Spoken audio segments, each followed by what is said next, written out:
Muy buenas tardes, señores participantes. Tengan ustedes un buen día. Hoy comenzamos con una exposición importante con el tema de cirugía en tiempos de COVID, a cargo del doctor José Manuel Lobatón Velarde. Como siempre, al finalizar las exposiciones, ustedes pueden hacer sus preguntas por el chat, seguirnos también por la página, por el Face Live, de modo que podemos hacer una especie de interacción entre ustedes y nosotros que estamos aquí en el hospital y con el cirujano en todo caso. Muy bien, voy a dar pase al doctor José Manuel Lobatón, médico cirujano de acá de nuestro hospital de cirugía general, quien gustosamente nos acompaña hoy día para esta exposición de cirugía en tiempos de COVID-19. Buenas tardes, doctor. Buenas tardes, Sarita. Quería agradecer principalmente la invitación a la Oficina de Capacitación y Telesalud del hospital, y especialmente a ustedes por estar formando un gran equipo y de alguna forma continuar con esta capacitación en estos tiempos medio complejos, ¿no? Es algo muy bueno de parte de todos ustedes. Gracias. Bueno, sin preámbulos, el tema en general es cirugía en tiempos de COVID-19. He tratado de resumirlo en 5 formas, ¿no? En 5 partes, que es básicamente cirugía electiva, cirugía laparoscópica, cirugía de emergencia, mortalidad en cirugía y lo que es nuestra realidad como hospital terapéutico, eso será el final.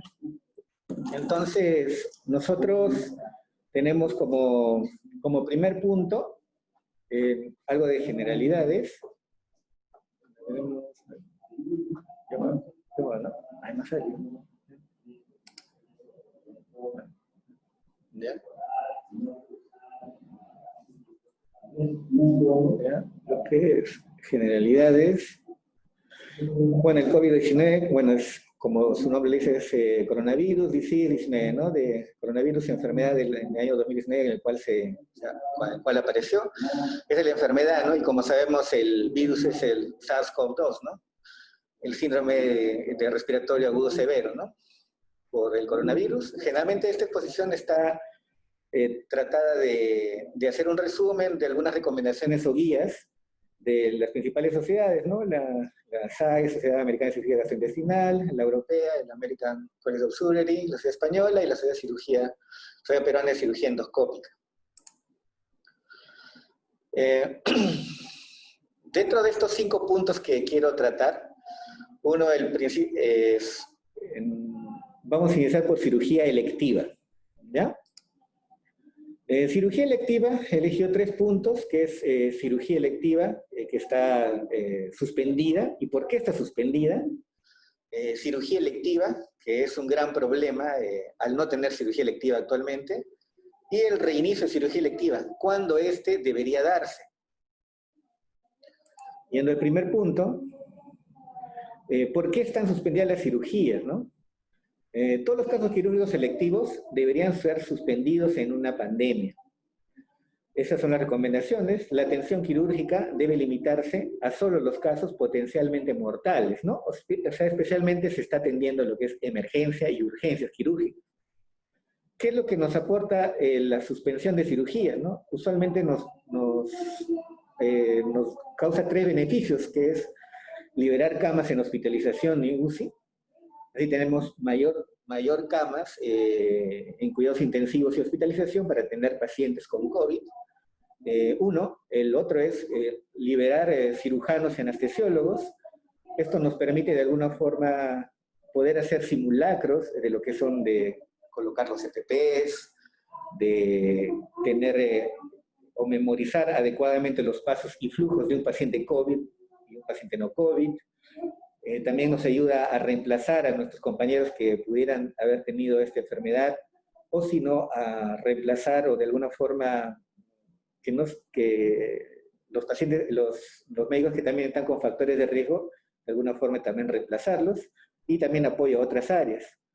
El tercer beneficio es reducir el riesgo de infección cruzada en pacientes selectivos y visitantes, ¿no? Obviamente, si un paciente viene electivamente, no podríamos nosotros infectarlo y viceversa, que el paciente nos infecta a nosotros, ¿no? Por eso que tendríamos que suspender la cirugía, ¿no? Debido al alto riesgo que podría haber una infección cruzada entre paciente y médico, ¿no? Lo que es cirugía electiva, un gran problema. Ahí hay un artículo se llama de cancelación de cirugías selectivas debido a la pandemia COVID-19. Es un adelanto de un estudio de COVID Sur, que es un grupo de cirujanos anestesiólogos que están recolectando pacientes y problemáticas en este paciente quirúrgico COVID, y en el cual salió publicado el 12 de mayo que más o menos el promedio a nivel mundial de cirugías selectivas que van a ser totalmente, que no se van a realizar, salió un valor de 28.440.603 operaciones que quedarán suspendidas durante todo el mundo, por eso por 3 meses, más o menos unos 28 millones de cirugías canceladas, ¿no? Entonces, ese es un gran problema en esta pandemia, ¿no? Que poco a poco se verán las estrategias para que vaya mejorando. Otro punto más, yo quería ver que es el reinicio de cirugía electiva. A todo este problema, ¿cuándo vamos a reiniciar? El reinicio de la actividad principalmente va a tener que darse cuando al menos ocurran 2 semanas después del descenso de infecciones, o sea, después de la curva epidemiológica, tiene que estar al mayor valor bajo posible y estar estable unos 14 días, y desde ese punto se podría pensar recién en el reinicio de actividades quirúrgicas. Después de eso tenemos, ese es el principal, ¿no? Pero aparte tiene que haber camas en UCI, tiene que haber hospitalizaciones libres, tiene que haber suficiente personal sanitario en actividad, o sea, los cirujanos que están con factores de riesgo o aislados, tiene que haber suficiente cantidad porque vamos a tener más tarea. Tiene que haber equipos de protección personal para todos, cuando sean necesarios, y los test disponibles para pacientes y trabajadores, otra vez para evitar el riesgo cruzado, ¿no? De nada sirve de que venga un paciente, se infecta acá y regrese infectado, y viceversa, que venga un paciente infectado, nos infecte, y así perdemos tanto pacientes como perdemos trabajadores. Entonces, la priorización de cirugías está basada en el reinicio de las actividades quirúrgicas, está basada en 3 íconos generalmente, que es los EPPs, la priorización de cirugías y los test, ¿no? Los EPPs, ahí está básicamente el paciente, circulante, estéril, el paciente tiene que tener su mascarilla quirúrgica. El circulante, como ya sabemos, los EPP, los guantes, el gorro, la bata, la mascarilla, las gafas, al igual que el grupo quirúrgico, tan solo que tiene que ser estéril. La priorización de cirugías, ahí saqué un pequeño cuadro de lo que son de las guías urológicas, más de todo, ¿cómo se llama? Europeas, donde esta sociedad lo divide de acuerdo, sus cirugías de acuerdo a los riesgos, que es totalmente equiparable a todas las especialidades, ¿no? Entonces lo divide en bajo riesgo, intermedio riesgo, alto riesgo y emergencia, ¿no? Lo mismo, tanto urología, cirugía, traumatología y todas las áreas los pueden dividir de acuerdo al riesgo, ¿no? En donde el bajo riesgo, ahí dice claramente que tiene que haber un riesgo de menos de 6 meses, intermedios cuando 3 a 4 meses, y de alto riesgo menos de 6 semanas, ¿no? Entonces significa que de acuerdo a la enfermedad que tenga, tendrá que ser programado de acuerdo a la urgencia que requiere solucionar su problema quirúrgico, ¿no? De repente, por ejemplo, en caso de cirugía, ¿no? Uno de alto riesgo o de priorización rápida, tendría que ser de repente una colestitis post-CEPRE, podría ser con una restricción intestinal, ¿no? Una colestitis post-pancreatitis, y de prioridad intermedia podría ser una colelitiasis normal, ¿no? Y los de bajo riesgo podría ser una hernia, ¿no? Entonces, cada servicio debería programarse de acuerdo a su riesgo o su prioridad para que se puedan programar las cirugías. Y el otro punto es los test.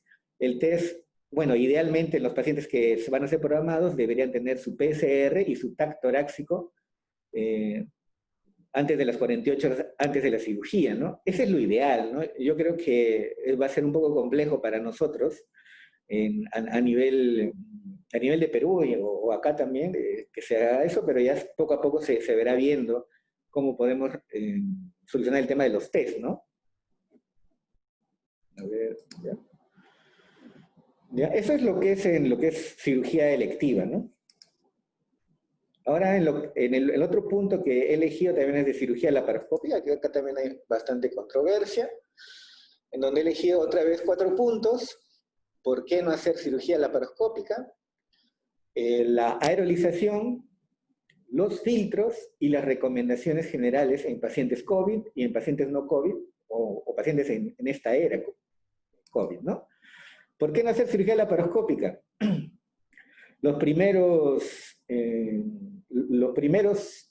estudios que dieron en los pacientes de Europa o China, que fueron los primeros que tuvieron este problema, los chinos en Wuhan, pues de inicio dijeron que no se iba a hacer la laparoscopía, es más, no hicieron la laparoscopía.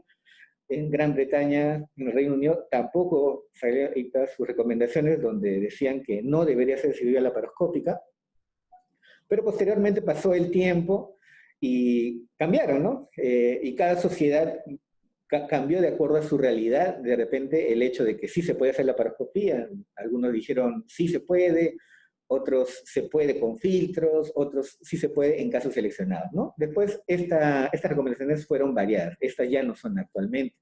Entonces, ¿y por qué hacer la laparoscopía? Y ese es un espacio ganado en la cirugía laparoscópica, los beneficios son varios en varias cirugías, ¿no? Como la disminución del tiempo de hospitalización, disminución del dolor, rápida recuperación de labores cotidianas, estéticamente con mejores resultados, ¿no? Y estos beneficios tampoco deberían ser obviados en estas épocas COVID, porque sí se está haciendo cirugía laparoscópica, ¿no? Pero las formas, los modos han cambiado un poco, ¿no? Y eso es lo que tenemos que ver. Entonces, el principal problema de por qué no hacer la laparoscópica es la aerolización. Y ese es el principal motivo por el cual hubo retractores en lo que es cirugía laparoscópica. Entonces, otra vez tomo 3 puntos de la aerolización, ¿no? ¿Qué es la aerolización? Es la conversión de una sustancia física en forma de partículas lo suficientemente pequeñas y ligeras para ser transportados en el aire, es decir, en un aerosol.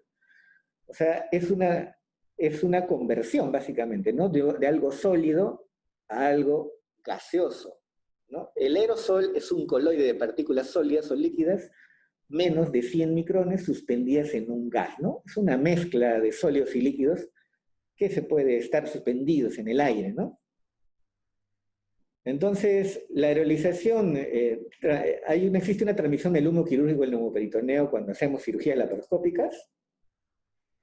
Pues podría decir, ¿hay evidencia de aerolización o transmisión del humo quirúrgico o neumoperitoneo? O sea, ¿se aeroliza el COVID? ¿Sí o no? ¿Qué podemos decir? En nuestra experiencia, bueno, hablo de lo que dicen las sociedades, el virus respiratorio, ya sea el SARS, el síndrome respiratorio agudo severo, o el MERS, que es el síndrome respiratorio de Medio Oriente, que ambos son coronavirus, o sea, y los conocemos, capaz tampoco no mucho, pero sí los conocemos, no existe ninguna evidencia de aerolización ni transmisión por este medio. Por lo menos ni siquiera está documentado, ¿no? Y otros virus sanguíneos, como el virus de la hepatitis B, C, el VIH y otros, sí hemos encontrado evidencia de aerolización. O sea, sí efectivamente de un estado sólido se cambia a un estado gaseoso, ¿no? Sí existe eso, pero no existe transmisión por este medio. O sea, nosotros cuando hacemos la laparoscopía y operamos pacientes con VIH o hepatitis, no nos vamos a contagiar, ¿no? O sea, el humo no es que nosotros nos contagian, ¿no? Cada virus tiene su forma de transmisión, ¿no? Ya sea sanguínea, vertical, ¿no? O por fluidos. Pero no es una forma de aerolización, una forma de transmisión, ¿no? Ojo que es un virus sanguíneo, ¿no? Ya. Eso es en lo que es la aerolización, ¿no? Entonces, ¿qué connotaciones debemos tener la aerolización y el cirujano, ¿no? El cirujano tiene que tener 3 situaciones que el cirujano debe evitar aerosoles. O sea, en la cabeza tenemos que evitar aerosoles. Lo primero, el neumoperitoneo. ¿Cómo mejoramos este problema del neumoperitoneo? Con filtros de CO2. Tenemos que entrar con filtros para las cirugías en tiempos de COVID si queremos utilizar cirugía laparoscópica, ¿no? Lo segundo es el humo quirúrgico. ¿Cómo puede evitar el humo? Pues disminuir el uso de electrocauterios, ¿no? O no lo usas, y si es que lo usas por corto tiempo y en poco grado, ¿no?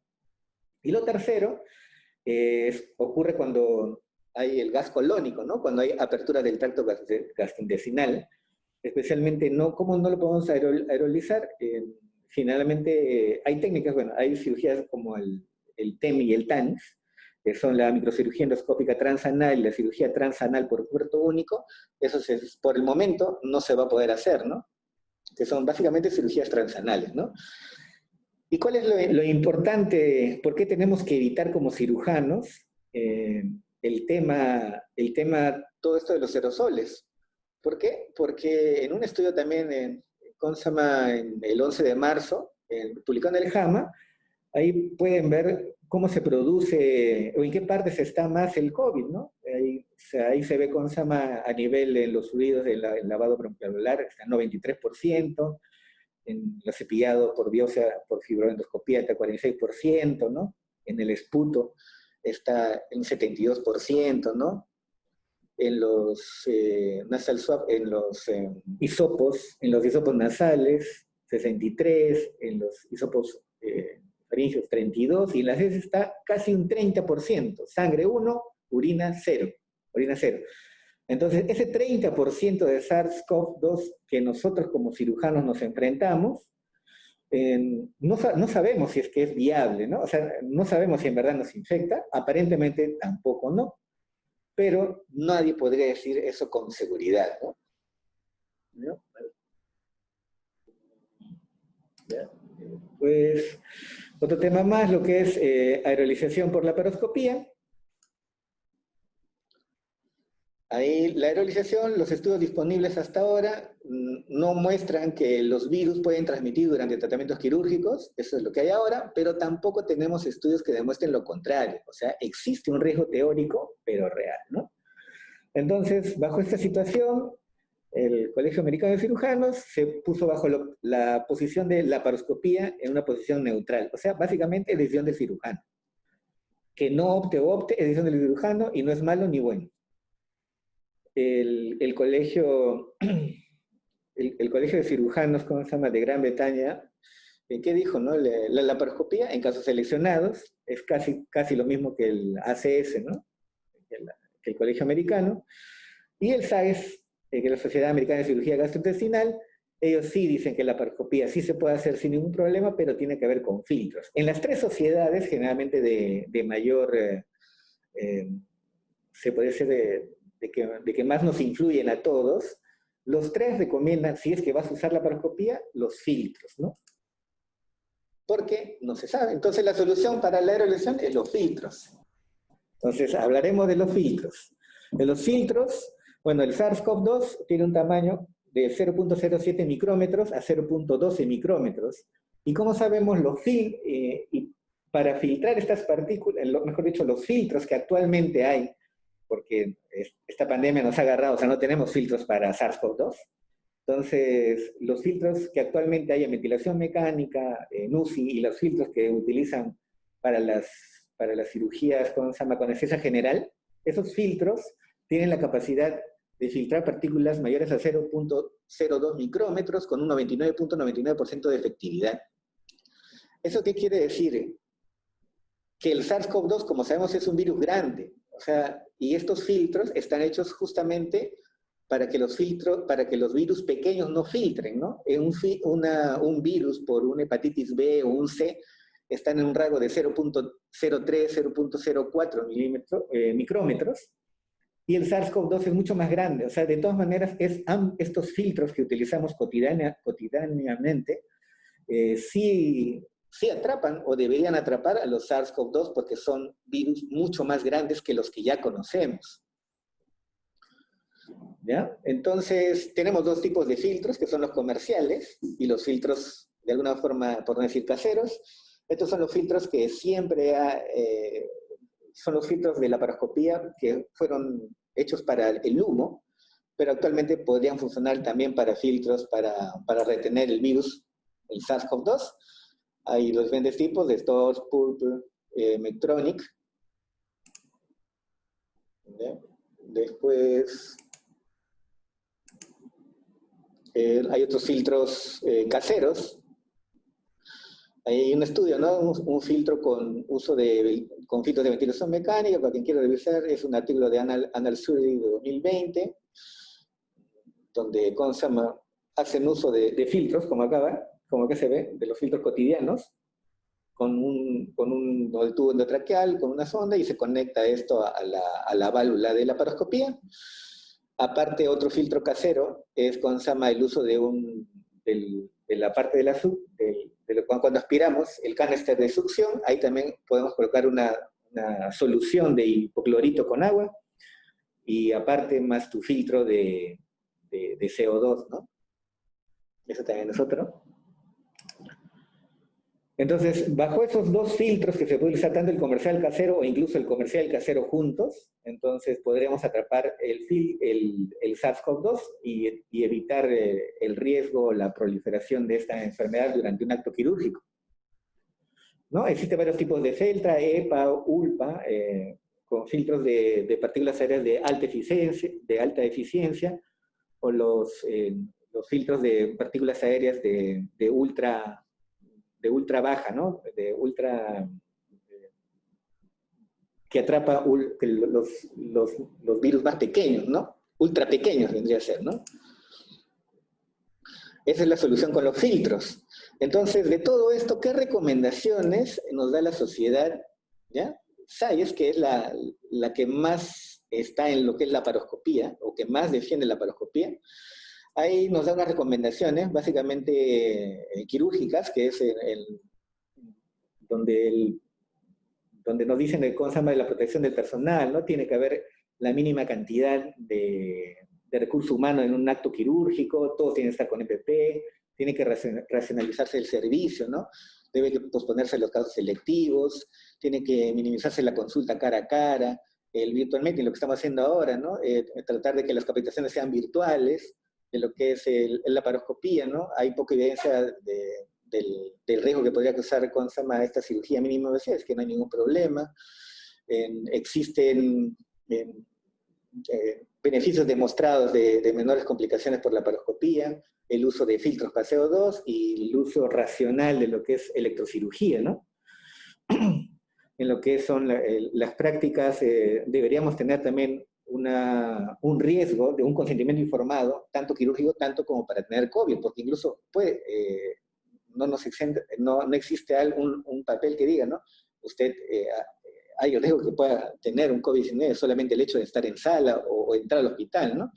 El paciente debe estar testeado también. Y acá hay otro punto también, debe haber una sala exclusiva para sala COVID. Este hospital hemos elegido la sala más adecuada, pero en verdad las recomendaciones que debe haber es una sala a presión negativa, y creo que muy pocas instituciones en Perú la tienen, la gran mayoría no existe, y en Latinoamérica es una realidad, ¿no? Mientras que otros países como Estados Unidos, Europa, sí tienen una sala específicamente con presión negativa, ¿no? Entonces ese es un punto algo negativo también para ver, ¿no? Y endoscopía, y esas son otras realidades, que es la laparoscopía en pacientes COVID. Entonces, estamos hablando de laparoscopía en tiempos de COVID, pero ¿qué hacemos si un paciente en verdad tiene COVID y lo sometemos a laparoscopía? Esta parte yo la saqué más que todo de experiencias ya latinoamericanas, especialmente de Argentina, del maestro Pecoer, en donde él dice, ¿no? Debería ser realizado por un cirujano experto que tiene un poco más de habilidad en cirugía laparoscópica, tratar que el procedimiento sea corto, o sea, no tratar de meternos a cirugías largas, no es momento de experimentar en cirugía laparoscópica, es un momento en que poner en práctica la mayor destreza en el menor corto tiempo, ¿no? Y pacientes que técnicamente sean demandantes al operar por vía abierta. O sea, si nosotros sabemos que por la laparoscopía nos va a ir más rápido y mejor, pues utilicemos la laparoscopía. Ejemplo, paciente obeso mórbido con apendicitis aguda que no respondió a tratamiento médico, ¿no? Requerimientos de laparoscopía en la época COVID y no COVID. Entonces, ¿qué debemos tener? Mínima presión intraabdominal posible, mínimo flujo de CO2, utilizar solo un equipo de neumoperitoneo, ¿no? Hay zonas en donde a veces utilizan 2 equipos de neumo porque como los trócares se van del flujo, utilizan 2. Sí he visto alguna vez eso. Incisiones pequeñas, lo más pequeñas posible, tienes que estar calculando con milímetros exactos para que coloques el trócar, mínima cantidad de trócares, mejor si utilizas menos cantidad de trócares, hermeticidad de trócares, hay trócares de preferencia, pues si son descartables es lo mejor, son nuevos, hay unos que tienen una válvula para que no se salgan, al último le puedes poner un punto incluso, para que no se salgan, en lo posible tratar de no usar drenes, aunque ese es medio complejo, tratar de no abrir válvulas para ventilar, tiene que haber una sincronicidad entre lo que es el cirujano y tu ayudante y todos, para poder calcular cuándo entra, cuándo no entra una pinza, ¿no? También es limitado uso de equipo de energía, como decís, hay que tratar de no usar o tratar en poca cantidad, y sé que es en poco tiempo, el minimizar la energía para que haya menos cauterización, ¿no? Si se usa la paroscopía, como dije, también usar filtros. Si es posible, también puedes utilizar una solución viricida, como le dije anteriormente, y cuidar los orificios al cerrarlos, ¿no? ¿Cuál es la propuesta quirúrgica desde el punto de vista, se podría decir, latinoamericano, o de repente una propuesta de repente que se podría usar en Perú? Porque todavía no están tan claras las cosas. Existen en el Perú varios centros en el cual usan la paroscopía, otros no usan la paroscopía, otros usan tratamiento operatorio, otros utilizan tratamiento no operatorio. Entonces, ¿qué más o menos nos dice? Este es del Hospital Italiano de Buenos Aires. ¿Cómo se llama? Una vez confirmado, el paciente evalúa el riesgo de COVID. Si sale COVID negativo, pues se sigue haciendo tal como era antes de la pandemia, con todas las indicaciones, los abordajes, tal igual como que si no hubiera COVID, pero con la diferencia que estás con tu EPP, ¿no? O con todas las recomendaciones en tiempos de COVID de las AGES, ¿no? Y de ahí sí que sabe qué pasa si sale positivo. Hoy vamos a discernir, ¿es abierta o laparoscópica? ¿No? ¿En qué cambia eso? En que si es una cirugía corta, se podría usar la laparoscopia. Pero si es que es una cirugía que va a demandar tiempo, es una cirugía compleja, pues utilizamos cirugía abierta y no nos hacemos problemas.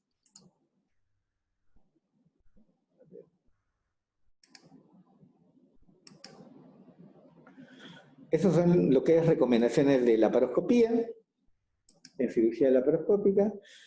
El otro tema es cirugía de emergencia, que es lo que más estamos haciendo actualmente. Casi todo es cirugía de emergencia, bueno, todo. ¿Qué podemos hacer en cirugía de emergencia? Bueno, me ha abocado a lo que más manejamos en emergencia en este momento, que es apendicitis y colecistitis.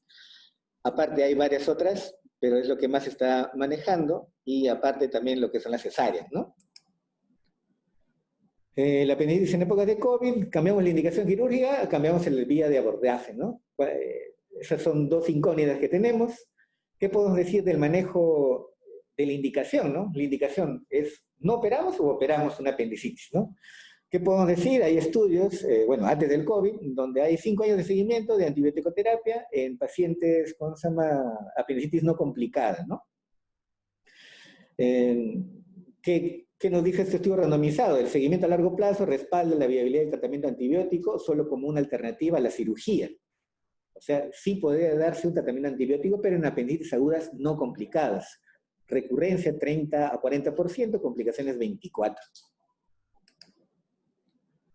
Ya, entonces, otro estudio más, un metaanálisis, también, ¿cómo se llama? Del Annals of Surgery. Entonces, la antibiótico-terapia es una opción de tratamiento factible, pero solamente le aplicas antibiótico-terapia cuando tienes una imagen, ¿no? Si no tienes una imagen, no deberías aplicar tratamiento antibiótico. Eso es lo que dice ese metaanálisis, ¿no? La tasa de éxito es mucho mayor en cirugía que en antibiótico-terapia. También nos dice que el tratamiento no operatorio no aumenta la tasa de perforación de la apendicitis, así que no hay problema por ahí. El tratamiento antibiótico puede fallar aproximadamente el 8% de los casos, o sea, de 10 pacientes, 1 se opera sí o sí, y un 20% regresa a los 5 años. Otro estudio de metaanálisis por la International Journal of Colorectal Disease.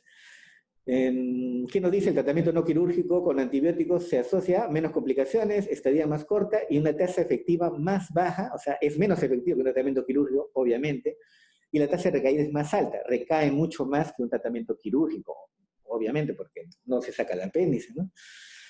Otro estudio también del BMS Suri, otro metaanálisis, entonces, donde ¿qué concluye? La apendicectomía es más efectiva que antibiótico terapia, la efectividad del tratamiento médico fue el 62%, otra vez, ¿no? O sea, hay 3 pacientes de 10 pacientes que sí se van a operar sí o sí, mientras que 6 sí salen, se les cura el apéndice de alguna forma, por lo menos en la emergencia, ¿no?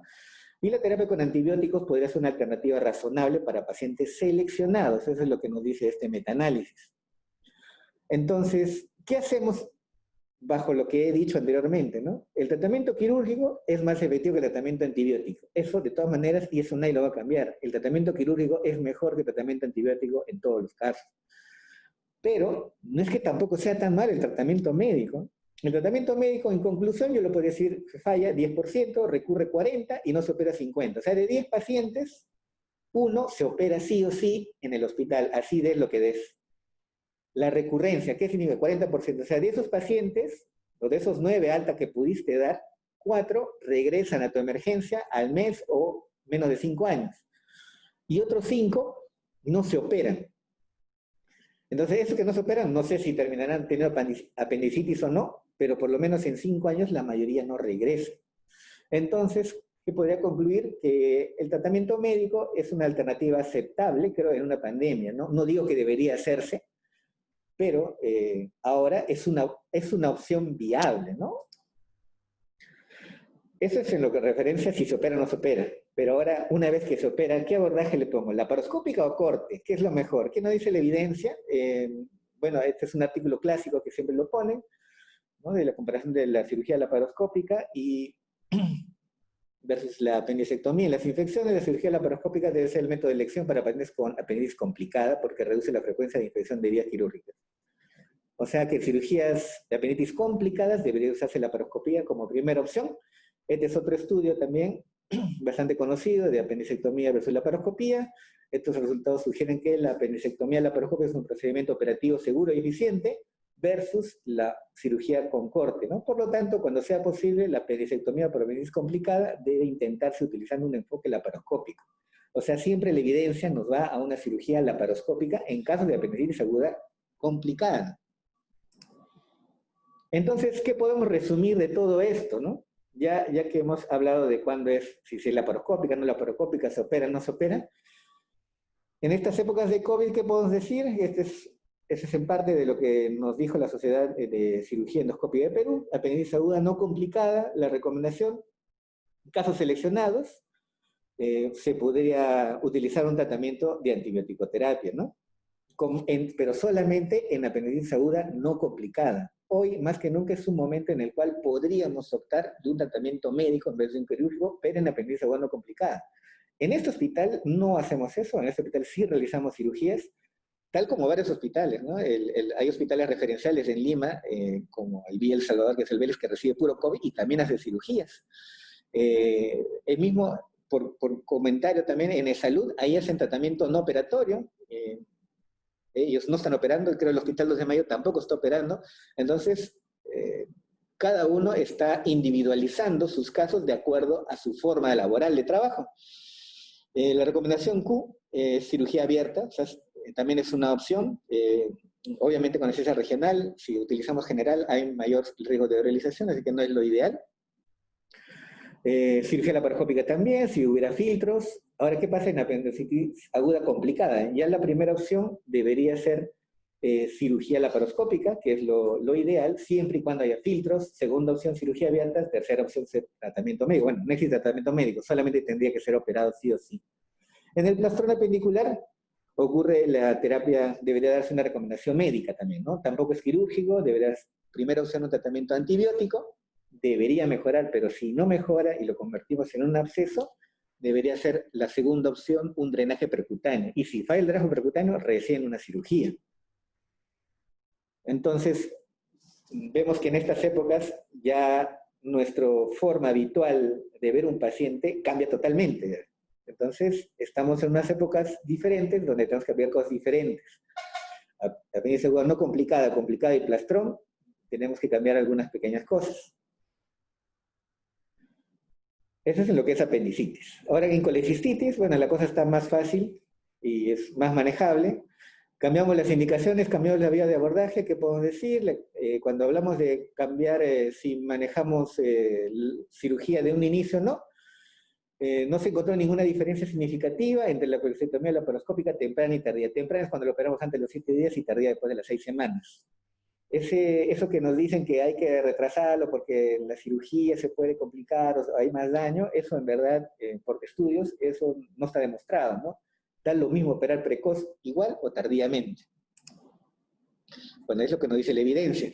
Ahora, tratamiento conservador versus quirúrgico cuando hay la emergencia, ¿no? El tratamiento conservador de colitis aguda durante el ingreso es factible y seguro. El tratamiento antibiótico tiene una tasa de éxito del 80-90%, o sea, puedes dar un tratamiento médico antibiótico y que vaya a su casa y después de que pase la pandemia pueda operarse, es totalmente viable, ¿no? Ojo que tiene una recidiva de 10 pacientes que vengan a la emergencia, 2 van a regresar a tu emergencia porque no tienen un resultado de tratamiento médico, ya sea porque los antibióticos no funcionan, tiene muchas comorbilidades o el paciente tampoco hace mucho caso a su dieta. ¿Ya? Entonces, por ahí no cambia mucho la cosa. En colecistitis, ¿qué recomendaciones? De acuerdo a la gravedad, leve, moderado, severo, el leve, como ya dije, tratamiento antibiótico, puede ir a su casa y después operarlo. Con escolitis aguda moderada, en la terapia antibiótica podemos darla y diferir el manejo quirúrgico. Si no mejora, cirugía laparoscópica, severa filtro. Y colitis aguda severa es un buen momento para aplicar colecistostomía percutánea o quirúrgico si no hubiera esta posibilidad de tratamiento quirúrgico, ¿no? Eso es lo que es cirugía de emergencia. Esa es la parte más larga. De repente, lo que es mortalidad de cirugía es algo más pequeño. ¿Qué podemos decir de mortalidad quirúrgica? Acá sí ocurre un escenario diferente, ¿no? Hay un estudio, algo reciente, que es de, bueno, el 4 de julio de este mes, donde nos dice, ¿no? Publicado lo que es en el JAMA por colaboración de COVID-SUD, donde dice la mortalidad y complicaciones pulmonares en pacientes sometidos a cirugía con infecciones perioperatorias por SARS-CoV-2.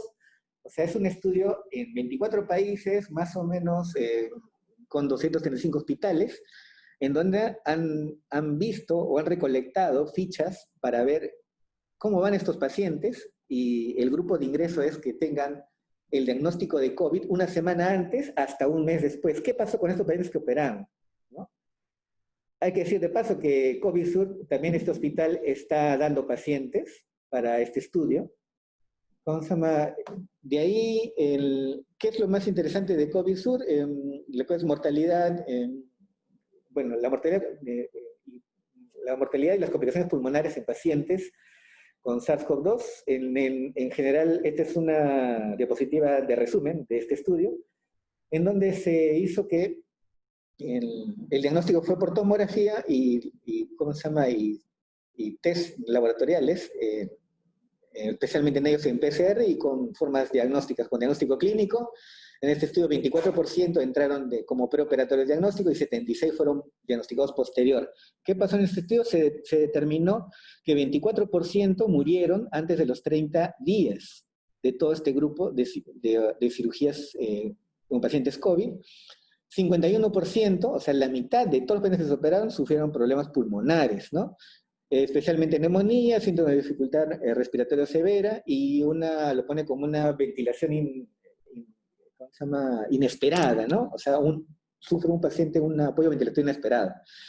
En ese estudio también se demostró que 38% de estos complicados pues murieron antes de los 30 días, y esta fue la causa, el 83% de las muertes fueron por causas pulmonares. Pero esto no ocurrió en todos los pacientes, ¿no? Aparentemente hay un grupo que tiene mayor tasa de mortalidad, o sea, o que les ocurre esto, que es en el hombre. Personas mayores de 70 años que tengan un ASA grado 3, 4, que tengan un diagnóstico de cáncer, que hayan venido por emergencia y que sea considerada una cirugía mayor, ¿no? O sea, si hay estos tres, hay bastante probabilidad de que nos acercamos al 24% de mortalidad, eso a nivel mundial, y debería ser en todas partes, ¿no?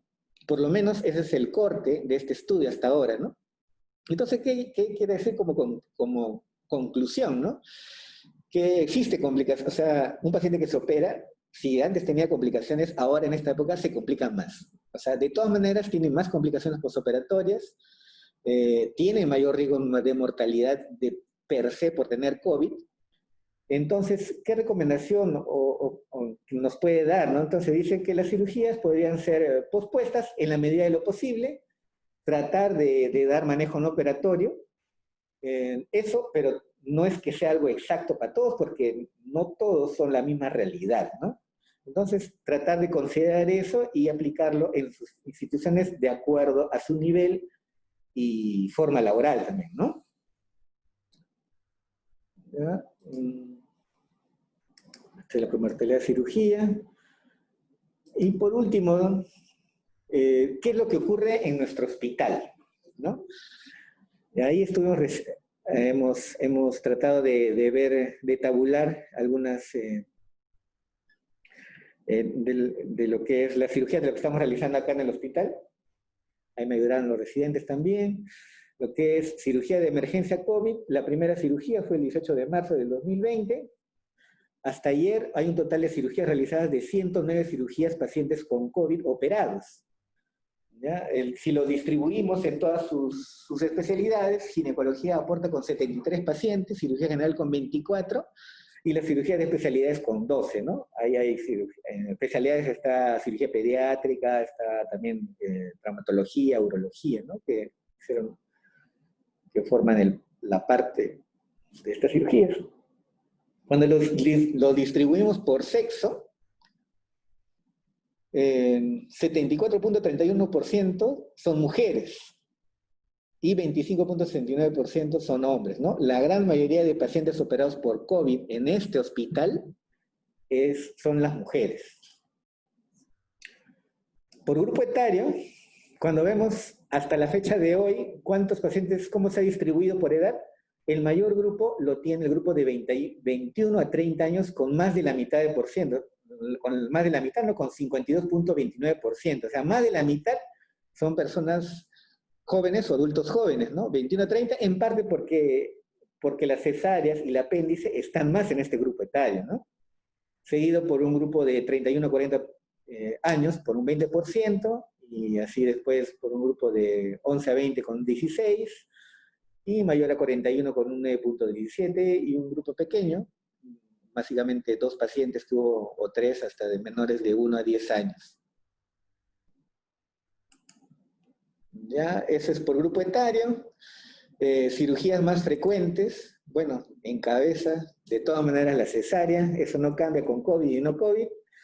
Cesárea, 63.30% de cirugías son las cesáreas, seguida por apendicectomías con un 22.94%, seguidas ya de forma aleatoria con, bueno, traumatología, con reducción de fracturas, colocación de todo tipo, con suturas, todo, drenajes de absceso, es traumatología. La patología exploratoria, hay una mezcla entre pacientes de ginecología que entran por embarazo ectópico y también de cirugía, y otras especialidades también, ¿no? Eso es también con 5%, la cesárea sigue siendo lo que más se opera en este hospital, ya sea COVID o no COVID. Eso es lo que es en realidad lo que ocurre en nuestro hospital, ¿no? Bueno, y finalmente, podría decir que un pequeño mensaje, ¿cómo se llama? La ciencia será siempre una búsqueda, jamás un descubrimiento real. Es un viaje, nunca una llegada, ¿no? Porque conforme pasa el tiempo, seguimos encontrando cosas. Lo que hoy diga, de repente mañana, de acá a un mes o 2 meses, puede variar algunas cosas, ¿no? Muchas gracias. Muy bien, interesante la exposición del doctor. Nos ha revelado prácticamente nuestra estadística de nuestro hospital, y yo me he quedado con algunas curiosidades, ¿no? Hemos visto que las principales intervenciones quirúrgicas están dadas en la especialidad de cirugía, pero específicamente lo que es las cesáreas. Y hay otro grupo también que es vesícula, que es uno de los frecuentes también, y se da más en las mujeres y en la edad joven. ¿Hay algún factor, doctor, condicionante a que las mujeres de ese grupo de edad, o el sexo en este caso, que se ve, tenga esa predisposición a enfermar con este problema vesicular? Bueno, cuando es vesícula, la mayoría del tratamiento, pues, por lo menos está siendo médico, ¿no? La mayoría del tratamiento de vesícula actualmente es un manejo médico. Si vienen por emergencia, se trata de disminuir el dolor, la infección, la inflamación, tratar de convertirlo a un paciente programable, que después podemos llamar, que con medidas dietéticas pudiera mantenerse hasta que pase todo este tiempo de COVID, porque porque todavía no están en las mejores condiciones de operar pacientes programados, ¿no? Ahora, si este caso pues, no responde al tratamiento antibiótico, pues tendría que operarse, ¿no? Claro. También darles a conocer a todos y a todas que en agosto prácticamente tenemos todas las especialidades en nuestro hospital para atender de manera virtual, ¿no? Entre ellas cirugía también. Solamente habrá que indicarles que tienen que llamar a call center, sacar su cita en el día definido que nosotros vamos a publicarlo en nuestras redes sociales de nuestro hospital, y ustedes pueden orientar también a los familiares, a sus amigos, a sus vecinos, que en agosto prácticamente tenemos como 11, 12 especialidades por día que vamos a estar atendiendo, ¿no? Y entre ellas cirugía, vuelvo a repetir. Bueno, ¿alguna pregunta que tuviéramos los participantes?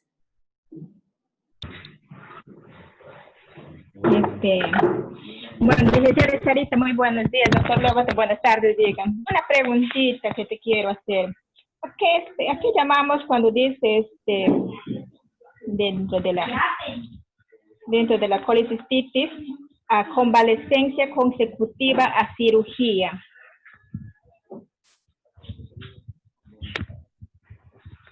A ver, por favor, A ver, ¿puedo decir? ¿Qué es lo que, o sea, qué quiere decir lo que es convalescencia consecutiva a cirugía? ¿Quiere que les convalescencia en cirugía? Sí. O sea, te comento, doctor, hace 10 días que mi mamá le han operado, o sea, de la vesícula. Y dentro de ese diagnóstico que veo es lo que le han puesto eso. Lo que estoy explicándote, la convalescencia consecutiva a cirugía. Ella es una persona diabética, pero según el doctor, que no les han dado más explicaciones, me dijo que ha hecho una peritonitis. ¿Hay peritonitis en vesícula? Sí podría darse, aunque es un poco no tan frecuente, pero bueno, en estas épocas se está haciendo algo más frecuente de lo normal. Casi todas las operaciones de vesícula que se están dando están llegando bastante complicadas, porque en verdad el paciente, pues, y como toda la población en general, casi como que no se anima mucho a venir al hospital, ¿no? Ni al hospital, ni a la clínica, ni a ninguna parte, porque hay un temor generalizado, ¿no? Entonces el paciente, como se dice, aguanta hasta las últimas y recién va. Y bueno, y es entendible, ¿no? Entonces sí están ocurriendo más peritonitis. A pesar de ello, no es tan frecuente. Lo más frecuente es incluso que se gangrene, se pudre y recién se puede abrir. Pero para eso pasa mucho tiempo, ¿no? Pero sí se está dando. Muy bien. Acá hay una pregunta del doctor Anchante. ¿Qué falta para implementar filtros y empezar las laparoscopías en el hospital? Eso es, bueno, creo que es un comentario, ¿no? Claro, eso más que todo ya tendríamos que hablar con jefatura, comenzando por ahí. Con las instancias, ¿no? En todo caso, para ir implementando. Claro, habría filtros, que ¿no? ver un petitorio y de repente tener un acuerdo entre todos los cirujanos de qué filtro pedir, y tener una reunión también con anestesiología, porque, o sea, también, y enfermería también, y de todo tipo, porque nosotros como cirujanos operamos, pero también hay un pre y un post. El anestesiólogo también, hay un mayor de exposición de todo un grupo quirúrgico, ¿no? Entonces, bueno, ¿qué faltaría para implementar? En verdad que nos pongamos a todos a ponernos de acuerdo si podemos iniciar o no, y tendríamos que comprar todos los dispositivos para que esto se dé, ¿no? Una reunión conjunta debería haber, ¿no? Una gestión que tendría que hacer el nuevo jefe del área de cirugía. Así es. Muy bien, ¿alguna pregunta por ahí? ¿Algún aporte que quisieran hacerlo? Bueno, la licenciada Luz Helena dice felicitaciones, doctor. Excelente tema. En el Face tenemos preguntas. ¿No? Listo. No.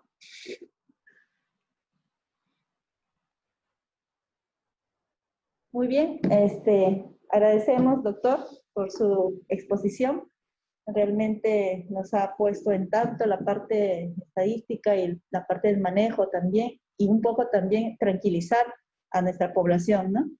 Porque si bien es cierto, tener un problema quirúrgico, y muchos de ellos dicen, señorita, hace mucho tiempo que no abren el hospital y hasta ahora no puedo ser operado, mira que yo he sido programada para tal fecha, pero si de repente está tomando aún su tratamiento, su manejo farmacológico, hasta esperar las mejores condiciones que tengamos para atenderla a ella, entonces es parte de una seguridad también de la paciente y especialmente de la persona quien está, en todo caso, acudiendo para un servicio que nosotros brindamos.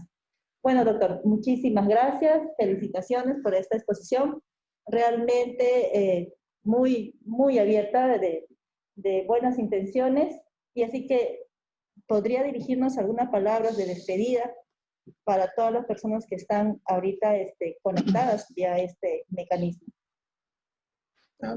Bueno, nada más, ¿cómo se llama?